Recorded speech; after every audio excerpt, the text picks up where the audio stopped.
السلام علیکم ورحمۃ اللہ وبرکاتہ، نحمده ونصلی علی رسوله الکریم، اما بعد فاعوذ باللہ من الشیطان الرجیم، بسم اللہ الرحمن الرحیم، رب اشرح لی صدری ویسر لی امری واحلل عقدۃ من لسانی یفقہوا قولی۔ آج ہم انشاءاللہ پڑھیں گے سیدہ معاذہ خزرجیہ رضی اللہ عنہا۔ ان کا نام معاذہ تھا۔ معاذہ کس کی مؤنث ہے؟ معاذ کی۔ والد کا نام عبداللہ بن جبیر الضریر تھا، یہ غلام تھی، اور منافقین کے سردار عبداللہ بن ابی بن سلول ان کا آقا تھا، یعنی عبداللہ بن ابی جو مشہور منافق تھا اس کی کنیز تھی۔ مسلمان ہو گئی تو اسلام ان کے رگ و ریشے میں رچ بس گیا۔ اسلام قبول کرنے کے بعد وہ صراط مستقیم پر گامزن ہو گئی، اسلام کی بنیادی اصولوں کو اپنا کر اپنی زندگی کا سفر طے کرنے لگی۔ کیونکہ اسلام عورت کی عفت و عصمت اور عزت و شرف کی حفاظت کا داعی ہے، اس لیے انہوں نے اسلام کے احکامات پر عمل کرنے کے لیے اس کام کو چھوڑ دیا، ان تمام چیزوں کو چھوڑ دیا جو اللہ سبحانہ وتعالی نے چھوڑنے کا حکم دیا ہے۔ سیدہ معاذہ نے اسلام قبول کر کے عفت و عصمت کی حفاظت کو اپنا شعار بنا لیا۔ ایک مومن عورت کی، ایک مسلم عورت کی سب سے بڑی خوبی بحیثیت عورت کی کیا ہوتی ہے؟ چیسٹی، حیا، عفت، اپنی عزت و عصمت کی حفاظت کرنا۔ لیکن اس کے آقا یعنی منافقین کے سردار کی رائے معاذہ کی رائے کے خلاف تھی۔ یہ فرق ہوتا ہے مومن اور منافق میں۔ مومن جو حکم سنتا ہے وہ کہتا ہے سمعنا و اطعنا، اس کے برعکس منافق اوپر سے کہتا ہے سمعنا اور دل میں کہتا ہے عصینا۔ سن لیا ہے، مرضی ہوگی تو مانیں گے، دل چاہے گا تو مانیں گے، نہیں تو نہیں مانیں گے، اور زیادہ تر رجحان نہ ماننے ہی کی طرف ہوتا ہے۔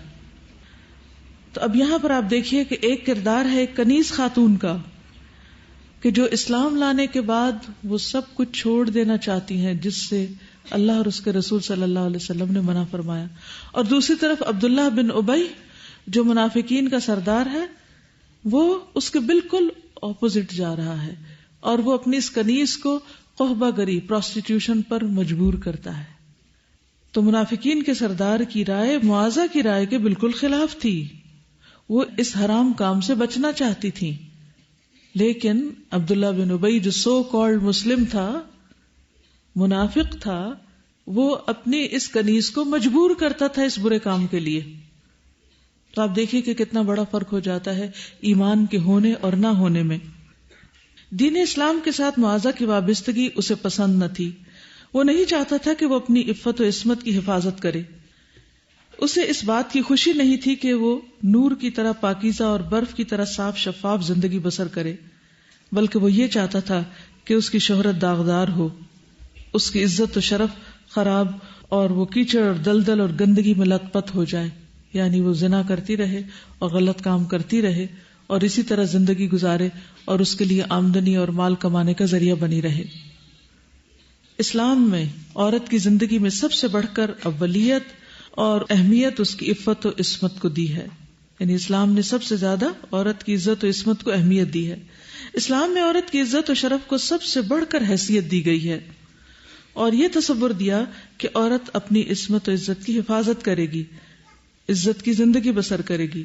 اگر اس نے اپنی عصمت کو پامال کر دیا تو پھر معاشرے میں اس کی کوئی قدر و قیمت باقی نہ رہے گی، صرف معاشرے میں نہیں بلکہ اللہ کی نظر میں بھی۔ اگر عورت بے راہ روی پر اتر آئے، باغی ہو جائے، سرکش ہو جائے، بے حیا ہو جائے، تو معاشرے میں نہایت ہی گھٹیا اور رذیل سمجھی جاتی ہے اور اللہ سبحانہ و تعالیٰ کی نظروں سے بھی گر جاتی ہے۔ اس لیے دین صرف نماز روزہ کرنے کا نام یا صرف قرآن مجید پڑھ لینے کا نام ہی نہیں، بلکہ بحیثیت خاتون کے مجھے اور آپ سب کو اپنی نگاہوں اور اپنی شرمگاہ اور اپنی عزت و عصمت کی حفاظت کرنا نہایت ضروری ہے، اور یہ ایمان کا حصہ ہے۔ یہ مرضی اور پسند اور چوائس کی بات نہیں ہے۔ یہاں حضرت معاذہ کی زندگی سے کیا سبق ہمیں ملتا ہے کہ ایمان لانے کے بعد ان کے لیے یہ پیشہ نہایت قبیح پیشہ تھا، اور یہ راستہ نہایت گندا راستہ تھا، ساء سبیلا تھا، لیکن عبداللہ بن ابی کے لیے نہیں۔ اللہ سبحانہ تعالیٰ نے معاذہ کو حسن و جمال کی دولت سے مالا مال کر رکھا تھا، لیکن انہوں نے اپنے حسن و جمال کو لالچی اور عیاش لوگوں کی نظروں سے محفوظ رکھا۔ ان کے فاسق و فاجر آقا کی دلی خواہش تھی کہ وہ اپنے پاکیزہ جسم کو فحاشی کی نظر کر دے تاکہ اس کے ذریعے سے وافر مقدار میں مال و دولت حاصل ہو۔ اسے اس بات کی کوئی پرواہ نہ تھی کہ وہ دوسروں کے لیے بدبختی کا سبب بن رہا ہے، وہ یہ چاہتا تھا کہ اپنی کنیز کو فحاشی کی دلدل میں پھنسا کر اس کے حسن و جمال سے مالی فائدہ حاصل کرے۔ اس بدبادر نے ارادہ کیا کہ اس کے پاکیزہ جسم کو رذالت، ضلالت اور فتنہ و فساد کی وادی کے کیچڑ میں پھینک کر بھڑنے طریقے سے مال کمائے جس میں دین کی رمق نہ ہو اور اس کا ضمیر مردہ ہو جائے۔ اسے کوئی پرواہ نہیں ہوتی کہ مال کس ذریعے سے حاصل ہو، بس اس کی دلی خواہش کیا تھی کہ مال آنا چاہیے، خواہ کسی بھی ذریعے سے۔ اور افسوس کے ساتھ کہنا پڑتا ہے کہ آج کے مسلم معاشرے میں بھی ایسے لوگ موجود ہیں جو عورتوں کے ذریعے مال کمانے کا کاروبار اور دھندا کرتے ہیں۔ اس نے شرم و حیا کا نقاب اتار دیا تھا۔ عبداللہ بن ابی ایمان سے تہی دامن ہو چکا تھا، اس نے منافقت اور ذلت اور رسوائی کا لباس پہن لیا تھا۔ وہ اب انسانی عزت و شرافت کی حفاظت کیوں کرتا؟ معاذہ کو قحبہ گری کرنے پر مجبور کرنے کی آزمائش۔ عبداللہ بن ابی بن سلول نے معاذہ پر واضح کر دیا کہ وہ اس بات میں دلچسپی رکھتا ہے کہ وہ دھندا اختیار کرے، جو شخص بھی اس کو مال کی پیشکش کرے وہ اپنے آپ کو اس کے سپرد کر دے۔ اس بدباطن کی رائے یہ تھی کہ زنا بھی ایک کاروبار ہے۔ اس کا خیال کیا تھا کہ زنا تو ایک کاروبار ہے۔ اور آج آپ دیکھیں کہ بہت سے ملکوں میں جہاں پروسٹیٹیوشن کو لیگلائز کیا گیا ہے وہ یہ کہہ کر کہ دس از اے بزنس اور دس از اے فری ورلڈ، اور یہاں جو جس چیز سے چاہے بزنس کرے، خواہ اپنے جسم سے ہی کیوں نہ کرے۔ لیکن اسلام اس کی ممانعت کرتا ہے کہ اس کے اندر بہت ساری خرابیاں ہیں۔ اس بدبخت کے پیش نظر یہ تھا کہ ہر صورت وافر مقدار مال و دولت اس کے ہاتھ لگے۔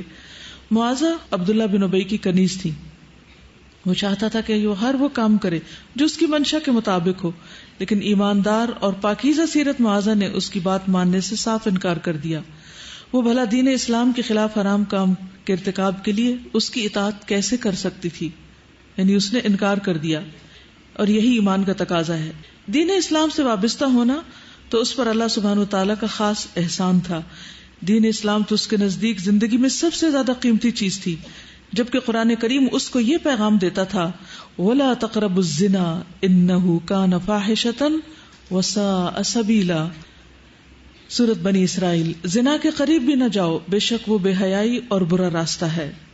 قرآن مجید میں یہ بھی آتا ہے وَلْيَسْتَعْفِفِ الَّذِينَ لَا يَجِدُونَ نِكَاحًا حَتَّى يُغْنِيَهُمُ اللَّهُ مِنْ فَضْلِهِ وَالَّذِينَ يَبْتَغُونَ الْكِتَابَ مِمَّا مَلَكَتْ أَيْمَانُكُمْ فَكَاتِبُوهُمْ إِنْ عَلِمْتُمْ فِيهِمْ خَيْرًا وَآتُوهُمْ مِنْ مَالِ اللَّهِ الَّذِي آتَاكُمْ وَلَا تُكْرِهُوا فَتَيَاتِكُمْ عَلَى الْبِغَاءِ إِنْ أَرَدْنَ تَحَصُّنًا لِتَبْتَغُوا عَرَضَ الْحَيَاةِ الدُّنْيَا وَمَنْ يُكْرِههُنَّ فَإِنَّ اللَّهَ من بعد اکراہہن غفور الرحیم۔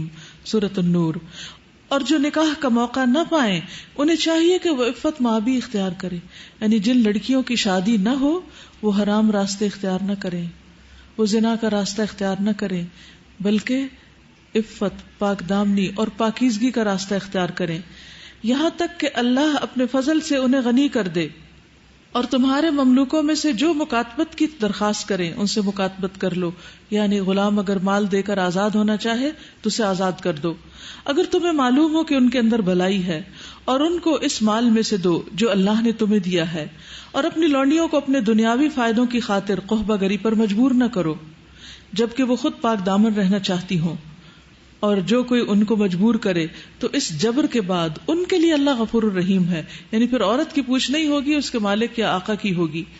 لیکن یہاں خاص طور پر یہ کہا کہ جو پاک دامن رہنا چاہتا ہے، اس کا یہ مطلب نہیں کہ جو نہیں رہنا چاہتا اس کے لیے کھلی چھٹی ہے اور آزادی ہے، کسی کے لیے بھی اس کی اجازت نہیں ہے۔ تو اس حکم کے سننے کے بعد کیا معاذہ اپنے آقا کی مرضی مانے یا پھر اپنے رب کی جس نے اس کو پیدا کیا ہے؟ رسول اللہ صلی اللہ علیہ وسلم نے فرمایا لا طاعت لمخلوق فی معصیت الخالق، خالق کی نافرمانی کے معاملے میں مخلوق کی اطاعت اختیار نہیں کی جائے گی۔ یعنی ایک طرف کوئی انسان آپ کو غلط کام کا حکم دے رہا ہے اور دوسری طرف اللہ سبحانہ و تعالیٰ کا حکم کچھ اور ہے، تو اب یہ دونوں سامنے آ گئے نا، آمنے سامنے، ایک طرف اللہ سبحانہ و تعالیٰ کا حکم، ایک طرف بندوں کا حکم. تو کس کا لے گا انسان؟ اللہ کا، کیونکہ یہ بندہ بھی اللہ کا بنایا ہوا ہے. تو اس لیے بہت ضروری ہے کہ کہیں بھی زندگی میں کوئی بھی شخص اس برے کام کے لیے نہیں، کسی بھی برے کام کے لیے مجبور کرے تو اس کی بات نہیں مانی جائے گی، کیونکہ اللہ سبحانہ تعالیٰ کا حق زیادہ ہے اور اس نے پیدا ہی ہمیں اپنی عبادت اور اطاعت کے لیے کیا ہے، اس لیے اسی کا حکم مانا جائے گا. معاذہ کے فاسق و فاجر آقا کی دعوت ہلاکت، تباہی اور سراسر نقصان کی طرف تھی. وہ اس دعوت کو کس طرح پسند کر سکتی تھی؟ وہ بھلا اس دعوت کو کس طرح غور سے سنتی اور لبیک کہتی؟ وہ ایک عالم اور فاضلہ اور شریف خاتون تھی. انہوں نے اپنی مسلمان بہنوں کے ساتھ رسول اللہ صلی اللہ علیہ وسلم کی بیعت کرتے ہوئے یہ معاہدہ کیا تھا کہ وہ چوری نہیں کریں گی، زنا نہیں کریں گی، کسی اگلے پچھلے پر بہتان نہیں لگائیں گی، اور نہ ہی معروف کاموں میں اللہ اور اس کے رسول کی نافرمانی کریں گی. یعنی حضرت معاذہ نے بیعت بھی کی تھی نبی صلی اللہ علیہ وسلم سے، یہ عہد کیا تھا کہ وہ ان گناہوں میں سے کوئی بھی گناہ نہیں کریں گی، کسی بھی گناہ کا ارتکاب نہ کریں گی. یہ ظالم اور گناہگار اپنی کنیز معاذہ کو یہ دعوت دیتا کہ وہ رسول اقدس صلی اللہ علیہ وسلم کے ساتھ کیے گئے توحید، عفت اور پاک دامنی کے عہد کو توڑ دے. فاسق کون ہوتے ہیں؟ الذین ینقضون عہد اللہ من بعد میثاقہ، یعنی وعدہ کرنے کے بعد، اور وعدہ کس کے ساتھ؟ اللہ اور اس کے رسول صلی اللہ علیہ وسلم کے ساتھ. کس چیز کا وعدہ؟ اطاعت کا وعدہ اور حرام کام نہ کرنے کا وعدہ. لیکن افسوس صد افسوس، وہ معاذہ کو کس چیز کی طرف دعوت دیتا؟ معاذہ کے ایمان کی جڑیں بہت گہری ہو چکی تھیں.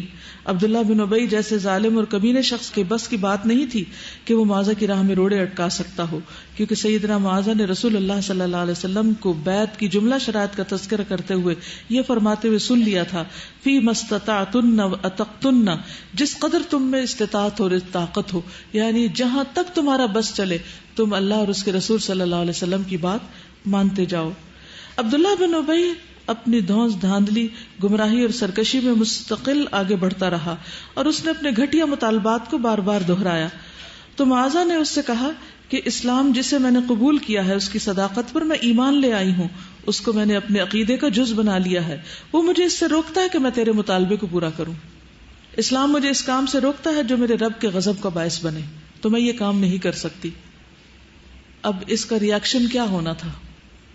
سوچیے اپنے اوپر رکھ کر کہ اگر آپ کو کوئی غلط کام کرنے کا حکم دے رہا اور آپ اس کے لیے نہ کر دیتے ہیں تو ریاکشن کیا ہوگا؟ مثلاً کوئی بھی مرد محبت کے نام پر کسی عورت کو برائی کے لیے بلاتا ہے اور وہ عورت اس کی بات نہیں مانتی تو ریاکشن کیا ہوگا؟ ایک طرف اللہ کا حکم ہے اور ایک طرف لوگوں کی خواہشات ہیں، اور لوگ کیا چاہتے ہیں کہ آپ ان کے بندے بن کر رہیں، آپ ان کی خواہشات پوری کریں. اور عموماً چکنی چپڑی باتوں سے اور غلط قسم کے رویوں سے، شیطان کے دکھائے ہوئے خوبصورت باغوں سے انسان غلط راستوں پر چل پڑتا ہے. تو اس لیے یہاں پر آپ دیکھیے کہ جب انسان اللہ سبحانہ وتعالیٰ کی نافرمانی کرتا ہے تو پھر اللہ سبحانہ وتعالیٰ ناراض ہوتے ہیں، اور اس کے برعکس اگر انسان انسانوں کی نافرمانی کرتا ہے تو انسان بھی ناراض ہوتے ہیں. لیکن انسانوں کی ناراضگی کوئی چیز نہیں کس کی ناراضگی کے مقابلے میں؟ اللہ سبحانہ وتعالیٰ کی ناراضگی کے مقابلے میں. جب معاذہ نے یہ باتیں کی کہ میں یہ بات نہیں مانوں گی تو عبداللہ بن ابی پر دیوانگی کا بھوت سوار ہو گیا. وہ بھڑک اٹھا، اسے گالیاں دینے اور مارنے لگا، بد زبانی اور ہرزہ سرائی کا بھرپور مظاہرہ کرنے پہ اتر آیا، یعنی شدید ریاکشن ہوا. وہ اپنی گندی زبان سے ایسے نازیبا کلمات نکالنے لگا کہ الامان والحفیظ. وہ بدبخت ظالم کہنے لگا، اے معاذہ کان کھول کر میری بات سن لو، تو میری ملکیت ہے، تجھے وہی کچھ کرنا ہوگا جس کا میں تجھے حکم دیتا ہوں. وہ احمق اس بات کو بھول گیا کہ کائنات کی ہر چیز کا مالک تو ایک اللہ العزیز ہے، ساری مخلوق اسی کی محتاج ہے. وہ اس حقیقت کو بھول گیا کہ اللہ کی مخلوق میں سب سے بہتر وہ ہوتا ہے جو اپنے اہل و عیال کو زیادہ سے زیادہ فائدہ پہنچائے. صبر کے بعد اب مصیبت سے چھٹکارا ہوتا ہے، یعنی ہر ایک کی ایک آزمائش ہوتی ہے، ایک ٹرائل ہوتا ہے. تو اب ان کے لیے بھی اللہ سبحانہ وتعالیٰ راستہ کھول دیتا ہے. معاذہ نے عبداللہ بن ابی بن سلول کی مار پیٹ اور گالی گلوچ کو انتہائی صبر سے برداشت کیا اور اللہ سبحانہ وتعالیٰ کے حضور گڑ گڑا کر التجائیں کرنے لگی کہ وہ اسے اس لغزش سے بچا دے اور ہر طرح کی غلط کاری سے محفوظ رکھے، اس کی کمزوری اور ناتوانی پر رحم کھائے اور اپنی طرف سے اس کی خاص مدد کرے. بلا شبہ وہ بہت بڑا طاقت والا رب ہے. معاذہ نے اس کی ایذا رسانی پر مسلسل صبر کیا اور اس کے مطالبے کو کبھی قبول نہیں کیا، یہاں تک کہ اللہ تعالیٰ نے اسے غم اور اندوہ سے نجات دے دی اور اس کی مصیبت کو زائل کر دیا۔ ایک مسلمان نے جب معاذہ پر ڈھائے جانے والے ظلم و ستم کے بارے میں سنا تو اس کے ظالم اور بدمعاش آقا عبداللہ بن ابی کے پاس آیا اور معاذہ کو اس سے خرید کر آزاد کر دیا۔ اب اللہ کے علاوہ اس پر کسی کی حکمرانی نہ رہی، تو معاذہ غلامی سے آزاد ہو گئی۔ ادھر بنو عمرو بن عوف قبیلے کے ایک سہل بن قرطہ نامی شخص نے ان سے شادی کر لی۔ اللہ تعالیٰ نے ایک بیٹا اور ایک بیٹی عطا کیے، بیٹے کا نام عبداللہ اور بیٹی کا نام ام سعید تھا۔ یہ دونوں بچے انصار میں بڑے مشہور عالم و فاضل ہوئے۔ معاذہ نے اپنے خاوند سہل بن قرطہ کے ساتھ بڑی خوشگوار زندگی بسر کی، لیکن وہ جلد ہی دنیا سے رخصت ہو گیا، یعنی فوت ہو گیا، اللہ کو پیارا ہو گیا۔ جب معاذہ کی عدت پوری ہوئی تو اس کے ساتھ عامر بن عدی نے شادی کر لی۔ اللہ نے انہیں بیٹوں اور بیٹیوں سے نوازا۔ سیدہ معاذہ نے اپنی ساری اولاد کی تربیت اسلام کے بنیادی اصولوں کے مطابق کی اور ان کے دلوں میں اللہ اور اس کے رسول صلی اللہ علیہ وسلم کی محبت بھر دی۔ یہ کہتے ہیں کہ ان کے جڑواں بیٹے ہوئے تھے، ایک کا نام حارث اور دوسرے کا نام عدی تھا، اور بیٹی کا نام انہوں نے ام سعد رکھا تھا۔ پھر اس کے بعد ایک اور روایت میں ملتا ہے کہ ان کی ایک تیسری شادی بھی ہوئی تھی، جس سے ان کو ایک بیٹی اللہ تعالیٰ نے دی اور اس کا نام ام حبیب تھا۔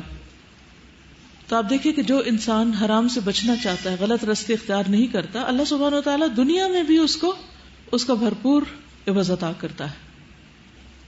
شریعت کے مطابق نبی کریم صلی اللہ علیہ وسلم کی سنت کی روشنی میں وہ رشتہ ازدواج سے منسلک ہوئیں اور اللہ تعالیٰ نے انہیں پاکیزہ اور عمدہ اولاد سے نوازا۔ اللہ سبحانہ وتعالیٰ سورۃ مومنون کے شروع میں ارشاد فرماتے ہیں، یقیناً وہ لوگ کامیاب ہو گئے جو اپنی نمازوں میں خشوع کرنے والے ہیں، اور وہ لوگ جو لغویات سے اعراض برتنے والے ہیں، اور وہ لوگ جو زکوٰۃ کو ادا کرنے والے ہیں، اور وہ لوگ جو اپنی شرمگاہوں کی حفاظت کرنے والے ہیں، مگر اپنی بیویوں سے یا اپنی کنیزوں سے اپنی جنسی خواہش پوری کرنے میں وہ ملامت زدہ نہیں۔ جس نے اس کے علاوہ چاہا تو وہی حد سے گزرنے والے ہیں۔ یعنی اس سے کیا پتہ چلتا ہے کہ وہی مومن کامیاب ہوگا جو زنا سے بچے گا، کیونکہ زنا اللہ سبحانہ وتعالیٰ کے نزدیک بہت ہی ناپسندیدہ چیز ہے۔ کسی انسان کے اندر جب ایمان جاگتا ہے تو پھر اس شخص کے اندر حرام کاموں سے شدید نفرت پیدا ہو جاتی ہے۔ جہاں تک زنا کا تعلق ہے تو یہ ایک کبیرہ گناہ ہے، جیسا کہ ابھی آپ نے سنا اللہ تعالیٰ فرماتے ہیں وَلَا تَقْرَبُوا الزِّنَا، زنا کے قریب بھی نہ جاؤ۔ قریب جانے کا کیا معنی ہے؟ ہر اس ذریعے سے، ہر اس کام سے، ہر اس چیز سے بچے کہ جو الٹیمیٹلی پھسلا کے انسان کو اس حرام کام تک پہنچا دے۔ حقیقت یہ ہے کہ ہمیں دنیا اور آخرت دونوں میں رسوائی سے بچنے کے لیے اور اللہ سبحانہ تعالیٰ کی ناراضگی اور عذاب سے بچنے کے لیے ان برائیوں کو برا سمجھنا ہوگا، ان سے بچنا ہوگا اور لوگوں کو اس سے آگاہ کرنا ہوگا اور بچانا ہوگا۔ سبحان اللہ والحمد للہ ولا الہ الا اللہ واللہ اکبر ولا حول ولا قوة الا باللہ العلی العظیم۔ اللہم صلی علی محمد وعلی آل محمد کما صلیت علی ابراہیم وعلی آل ابراہیم انک حمید مجید۔ اللہم بارک علی محمد وعلی آل محمد کما بارکت علی ابراہیم وعلی آل ابراہیم انک حمید مجید۔ ربنا آتنا فی الدنیا حسنۃ وفی الآخرۃ حسنۃ وقنا عذاب النار۔ ربنا لا تزغ قلوبنا بعد اذ ہدیتنا وہب لنا من لدنک رحمۃ انک انت الوہاب۔ ربنا ہب لنا من ازواجنا وذریاتنا قرۃ اعین واجعلنا للمتقین اماما۔ یا حی یا قیوم برحمتک نستغیث۔ یا رب العالمین تو ہم سب پر اپنی رحمت نازل فرما۔ اللہ جو علم تو نے ہمیں عطا کیا ہے ہمیں اس پر عمل کرنے والا بنا۔ یا اللہ تو ہمارے عمل کا حصہ بنانے کے بعد ہمیں اسے دوسروں تک پہنچانے کی بھی توفیق عطا فرما۔ یا رب العالمین ہمیں اپنی ناراضگی سے بچانا اور ہماری زندگی کو ضائع ہونے سے بچا دے۔ یا رب العالمین تو ہم سب پر، ہمارے والدین پر اپنی رحمت فرما، ہمارے بچوں کو ہدایت عطا فرما۔ یا اللہ جو بھی بھٹکے ہوئے ہیں اللہ ان کو سیدھی راہ دکھا۔ یا اللہ تو دنیا اور آخرت کی رسوائی سے بچا اور دنیا اور آخرت کے عذاب سے محفوظ رکھ۔ یا رب العالمین تو ہمارے ظاہر اور باطن کو ایک کر دے اور ہماری منافقتوں کو دور کر دے۔ یا رب العالمین تو ہر طرح کا چھوٹا بڑا اعتقادی اور عملی نفاق، ہر طرح کے نفاق سے دور کر دے. یا اللہ منافق کی سزا تو نے جو بتائی ہے کہ جہنم کے سب سے نچلے گڑھے میں ہوں گے، یا رب العالمین تو اس عذاب سے بچا لینا اور ہمیں اپنی رحمت سے ڈھانپ لینا. اللہ تو ہماری اصلاح کر دے. یا رب العالمین تو ہمارے دلوں کو ہدایت دے دے. یا اللہ جو بھی اس محفل میں بیٹھے ہیں اور جو آج تشریف لائے ہیں ان سب کے دلوں میں جو دعائیں ہیں، نیک تمنائیں ہیں، ان کو پورا فرما اور ہمیں اپنے صالح اور پسندیدہ بندوں میں شامل کر لے. یا رب العالمین ہمیں قبر کے عذاب سے بچا، اللہ جہنم کے عذاب سے بچا، آگ کے عذاب سے بچا، جنت الفردوس میں جگہ عطا فرما، ہمیں اپنا دیدار نصیب فرما، ہم سب کو صحت اور عافیت کے ساتھ دنیا میں بھرپور طور پر اپنی عبادت کی توفیق عطا فرما. اللہم وفقنا لما تحب و ترضا. یا اللہ جن بچیوں کی شادی نہیں ہوئی انہیں نیک رشتے عطا فرما اور ان سب کی عزت و عصمت کو محفوظ رکھ، اور جن کی شادیاں ہوگی ان کے گھروں میں اتفاق اور اتحاد پیدا فرما. اللہ ہماری بھٹکی ہوئی نسلوں کو ہدایت عطا فرما.